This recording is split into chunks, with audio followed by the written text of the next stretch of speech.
حكمت عدلت عملت فنمت رسيخ البال بمثلك نستصغر نجما ودرا وجبال.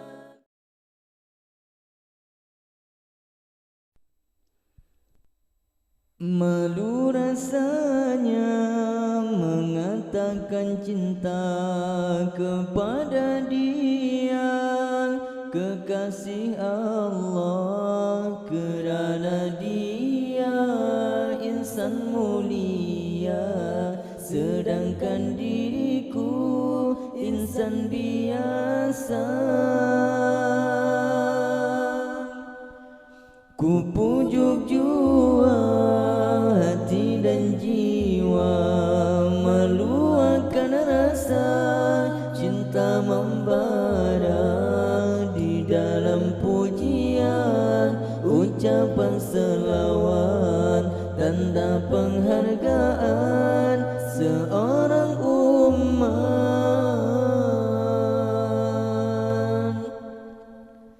Selagi upaya ku turuti ajarannya, apa terdaya ku amalkan sunnahnya, moga di dunia mendapat berkat, di akhirat sana beroleh syafaat. Kerana peribadinya aku terpesona, kerana budinya aku jatuh cinta, rinduku padanya tiada berkata, nantikanlah daku di taman syurga.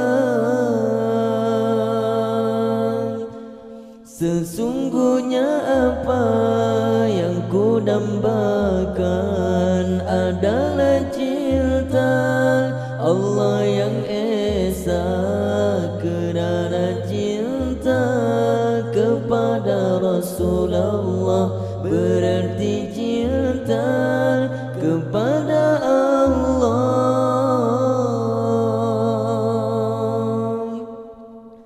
Malu rasanya mengatakan cinta kepada Dia, kekasih Allah, kerana Dia insan mulia, sedangkan diriku insan biasa.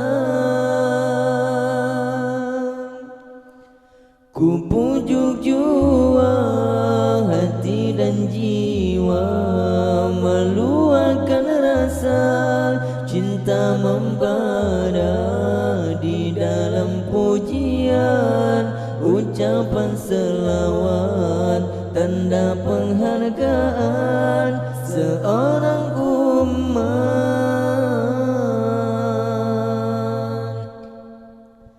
Selagi upaya ku turuti ajarannya, apa terdaya ku amalkan sunnahnya, moga di dunia mendapat berkat, di akhirat sana beroleh syafaat.